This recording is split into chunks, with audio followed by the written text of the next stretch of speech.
It sounds hyperbolic, and I'm sure it is, but I just think Paul Giamatti is the greatest actor. There's nothing he can't do. From the moment I first met him, when he auditioned for Sideways for me, going on 20 years ago, I thought, this guy can make even bad dialogue work, and he can, no matter what the dialogue. I had him in Omaha for a public interview, and I said, you know, Paul Giamatti, you can really make bad dialogue work. I'll bet you could even read the phone book, like they say, read the phone book and make it compelling. And he laughed, and I leaned over, and I pulled out the Omaha phone book, and I handed it to him. I said, would you please just open up to a page? He started reading it and brought the house down. As Democritus said, o cosmos aliosis, o vios e polypsis. World is decay, life is perception.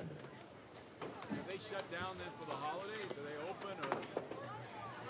And he's just a lovely guy, brilliant guy, most well-read human I know.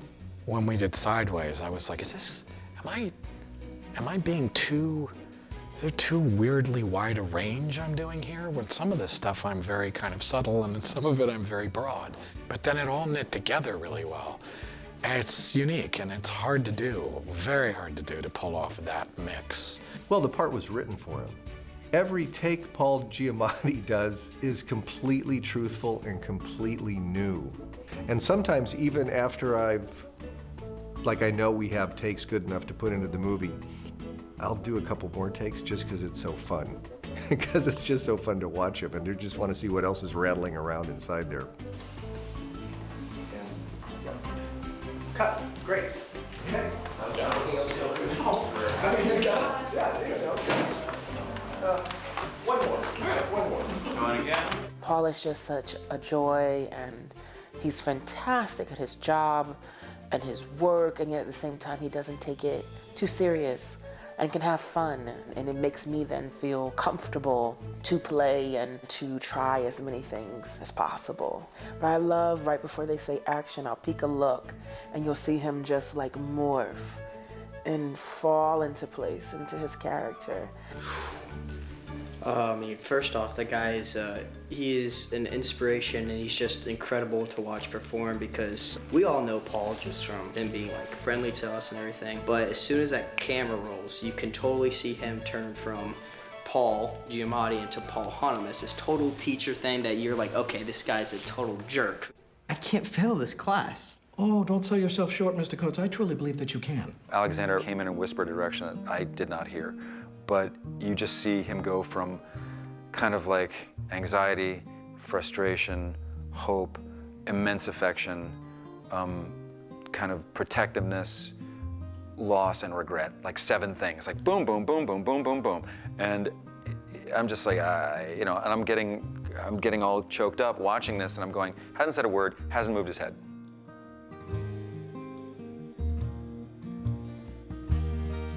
Working with Paul it's a master class, but the questions I ask him are less of how do you act this and more so how do you deal with this. So he's been a crucial support system for me, and we don't really talk about the movie most of the time. We kind of just talk about reading and stuff. We go to bookstores sometimes together. Believe it or not, Mr. Tully, there was a time when the fire in my loins burned white hot. You're full of shit. No, the details would curl your toes. Okay, we're finally getting to the good stuff. Let's hear. Maybe when you're 18. Curl your toes! So we know it's going to be Paul Giamatti. Who's going to play the boy? We had about 800 submissions from around the English-speaking world. We liked a few, but who really felt right? Finally, the casting director, Susan Shopmaker, and I looked at each other and said, well, time to do what we had talked about doing at the start of the process. Let's call up the drama departments of the schools where we're actually going to be shooting and see who's there. And damn, that's where we found him. We found Dominic Sessa, an actual senior where we were shooting. He had never been in front of a camera before. He was an actor and a star in the drama department, and I still had to audition him a few times to make sure that his skills on stage could be modified to become a film actor, but he took to it like a duck to water. So I just finished my fall play at my high school. For me, it was just kind of a cool opportunity to see what it was like to audition for a film. I went in for my first audition, and I was pretty relaxed because I wasn't expecting much out of it. When I heard that they cast this unknown who had never really acted before, I had a little pause. But of course, you trust Alexander Payne. He's not going to let somebody be in his movie that's not going to be able to do it. And this kid has grown so much from day one, which really speaks to his intelligence. Paul also works really beautifully with him, and the dynamic between them has been just lovely to watch. You can do this. Yeah, I was going to tell you the same thing.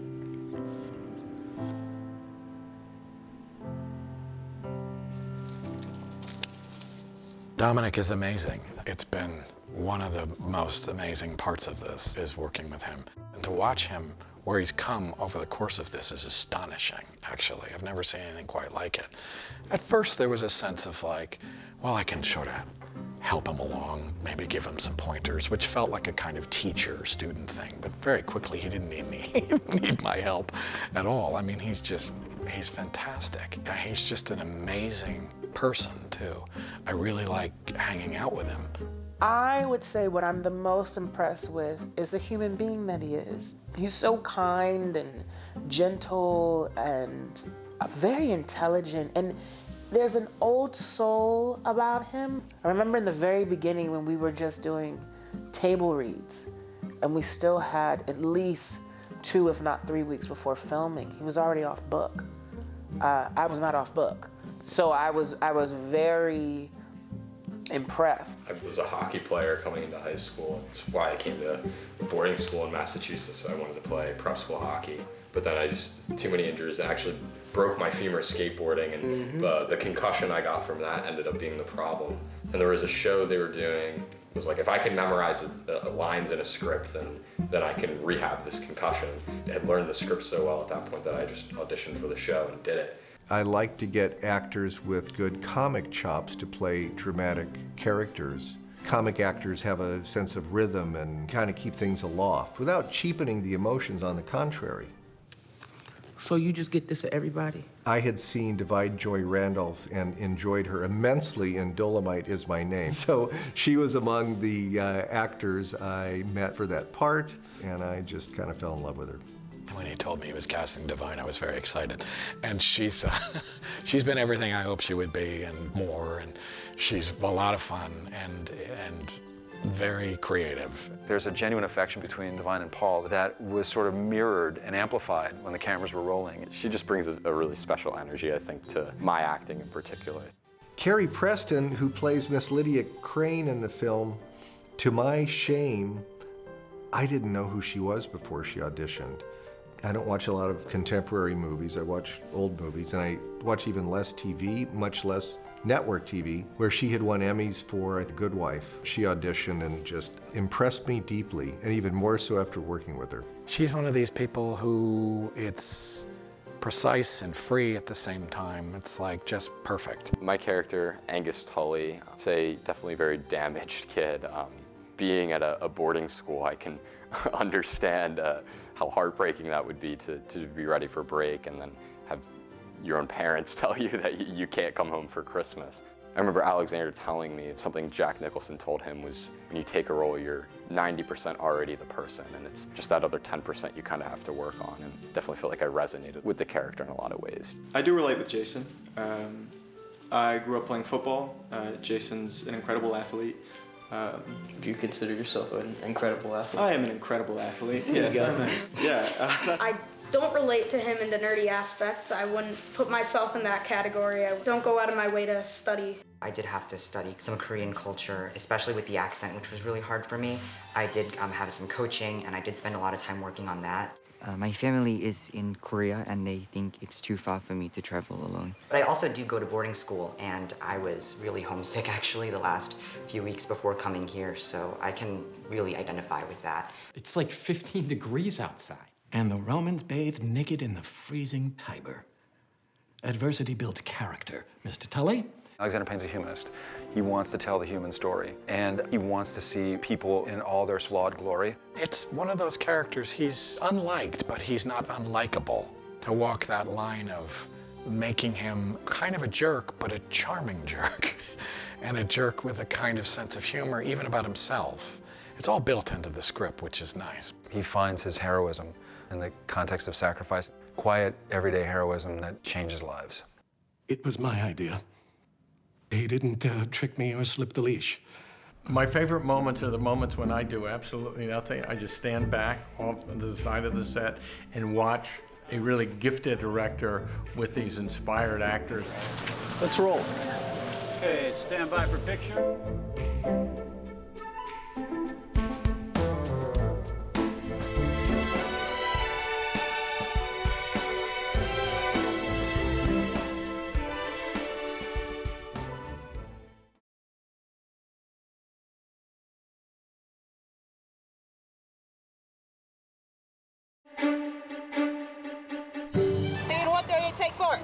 Working with Alexander is the most pleasant, fun, open experience because he always allows life into the script or into the locations. Like the bowling alley, that was not a scripted location, but we saw this place and we knew we had to put it in here because it was so beautiful, so we changed a whole scene around this location. And he also wanted to show the owners of the place, Tom and Jerry, and he put them in the film as well. It is like a kid in the candy shop.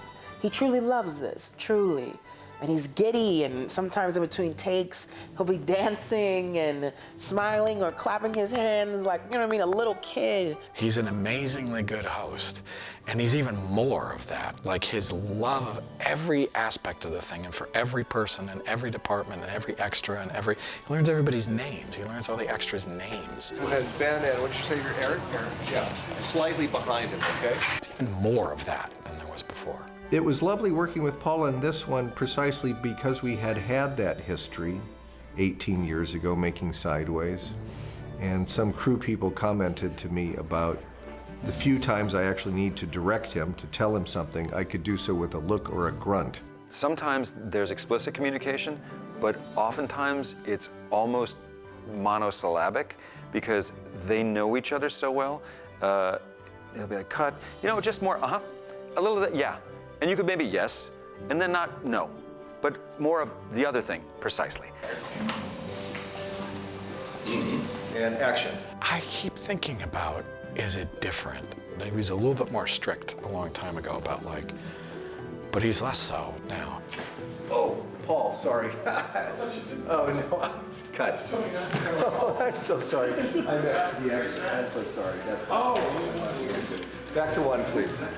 He's constantly asking my thoughts on Mary, and is this authentic? Does this ring true? Would she say this? Would she not say that? And that's rare. You get a personal call from him to invite you to be a part of his movie, and it's so classy. The biggest surprise for me was sort of how much agency he kind of allowed me in creating the role and the things I wanted to do.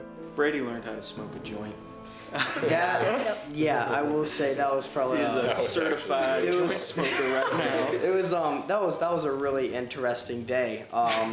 Alex, he came up to me, he goes, "Hey, you know how to use a lighter?" And I was like, "Yeah, I know how to use a lighter," because Michael let me borrow one of his Zippo lighters. Yeah. So I was learning how to, flick it open, shut it. But the smoking part, I was not familiar with. So I thought all it was is, you hold it up, you light it, that's it. Which then, they had to tell me that you had to suck in air so it actually would stay lit. Well, that took me like 10 tries to get down. And so I think that was a pretty funny day for everyone but me. A lot of the times, which makes things hilarious, is Alexander will just start laughing out of nowhere. And it's very hard to just stay in character. Action. Welcome back, Mrs. Darling Visigoths. I trust you all enjoyed a refreshing holiday. Oh, hello, Mr. Coates. Or should I say Icarus? Fly a little too close to the sun, did we? Huh? Yeah. All right. Now, along with your skiing and swimming, I hope you found time to enlighten yourselves about the Peloponnesian War and its implications for today. Just to check, we're going to start with a short pub quiz on reading, and then we'll take the final from last semester. Omnia ex spinius praetestinum.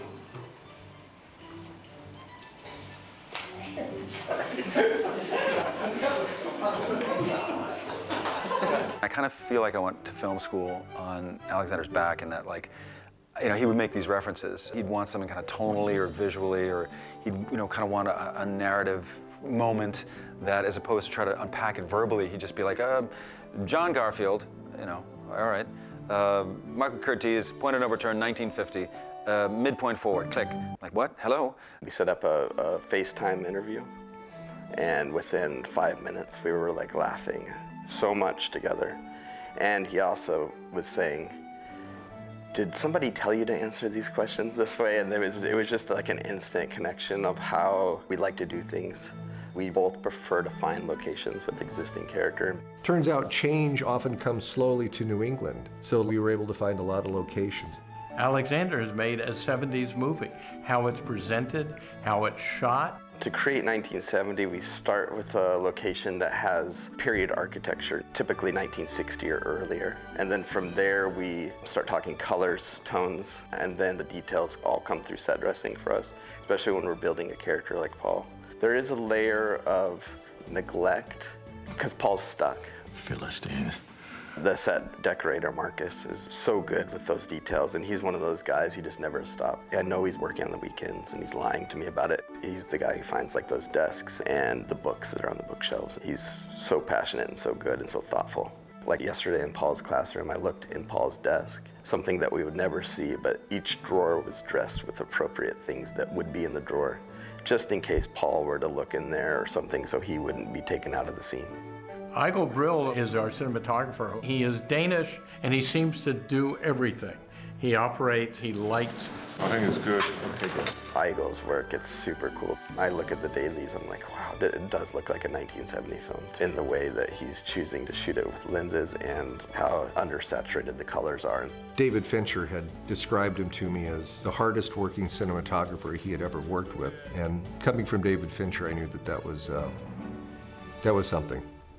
The only trouble with him is that he's irritatingly good looking. Wendy Chuck, our costume designer, has been with Alexander from the very beginning. We put her through a lot of financial hurdles. If you were to look closely, you'd see these handbags repeated probably 20 times. Shoes also repeat. Hats and scarves have been repeated many times because we simply did not have the time or the money. You actually are painting a scene with the colors of clothes. We were in Worcester, Mass, shooting a skating rink, and it was very cold, but it was fun to shoot ice skating. The extras were so carefully selected and clothed, and even had period skates. I've played a lot of hockey in the past, but they gave me these really flimsy, too big figure skates. They really helped me in the scene because there's no reason why Angus should be a great skater. So it was easy to manipulate them in a way that made me fall on my face pretty believably, yeah. We have this graphic designer that is named Nate. He has worked with Alexander for over 20 years now in all his films. Nate knows exactly what the scene might need and what Alexander's gonna like and not like. Alexander and Nate use a character named Tolf Hansen in all their films. And so it's this story of this man from Nebraska, where they both are from, who died a horrible death in New York City, but they kind of have kept him alive through using his name in different areas in films. So yeah, it's so cool. And we had to try 3 different times to get it in this film. It was fun to shoot in the snow and take advantage of it and say, this is exactly what we want. We don't have to put any visual effects here in the snow. And then other scenes where you say, wait a minute, where's the snow? How does it match with what we've already shot? We had a couple of snow days where we had to shut down and literally were stuck in a hotel eating whatever food was coming out of the vending machines. We spend so much time in pre-production together. And then once we start shooting, there's a separation that happens because I have to be ahead. And so we miss each other. But we get together on Saturday nights and we hang out. Hello, Cammie. How are you today? Good, good, good.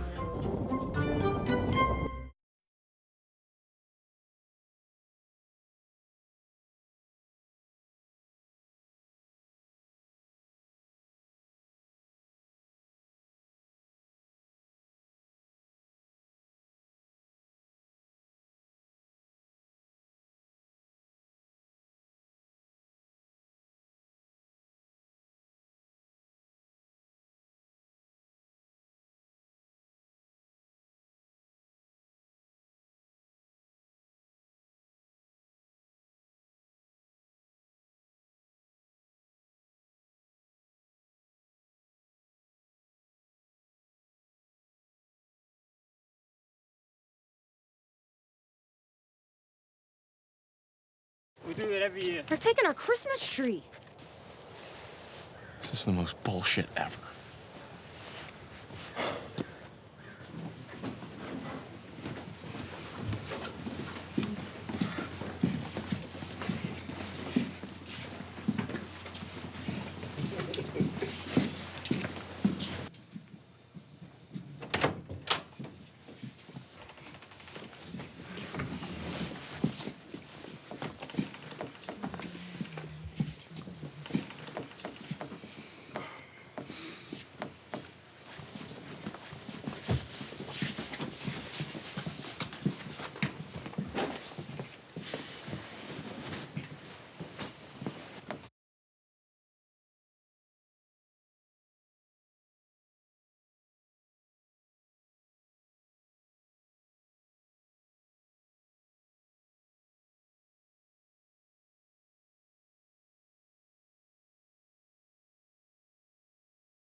What the hell does that kid think he's doing? Hey, kid!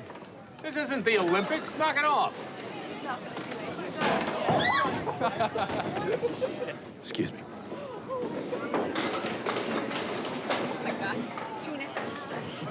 That's it, Mr. Tully. We're going. Mr. Tully, stop. He's just fooling around. What's the big deal? Are you serious? Stop it. Come on. Christy, Megan, I'd like you to meet my lawyer. Yeah, he's on parole. So, What's wrong with you? Make a scene. No, I'm not making a scene. Help! I'm being kidnapped. He's crazy. We need our shoes.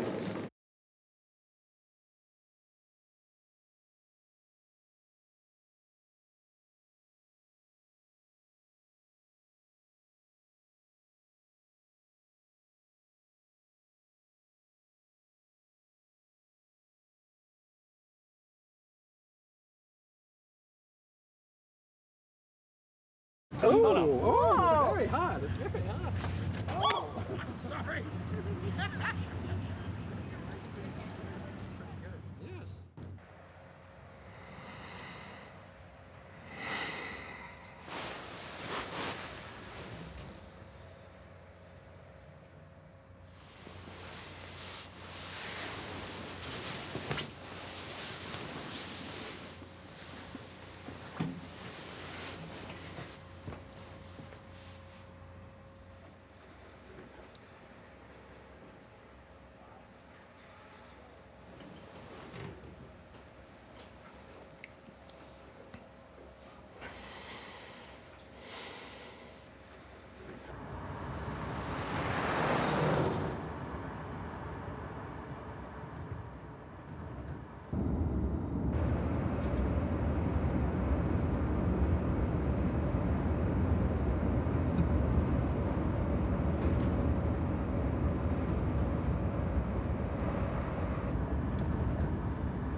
Angus, step inside, please.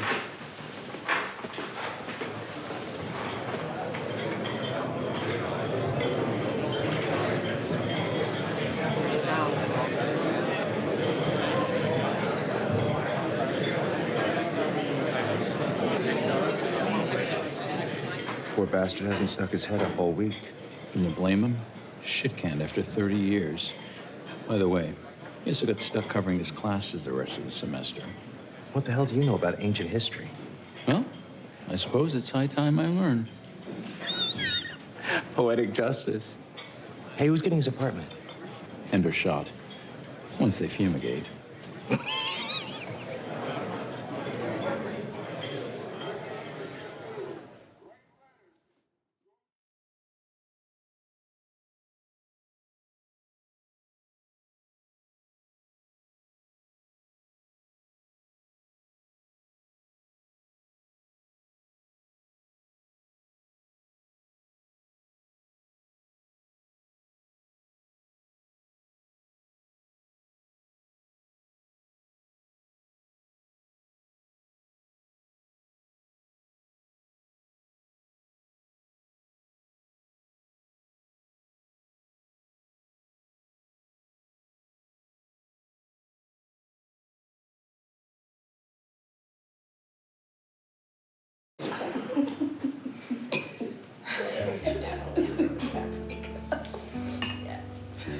That's hilarious.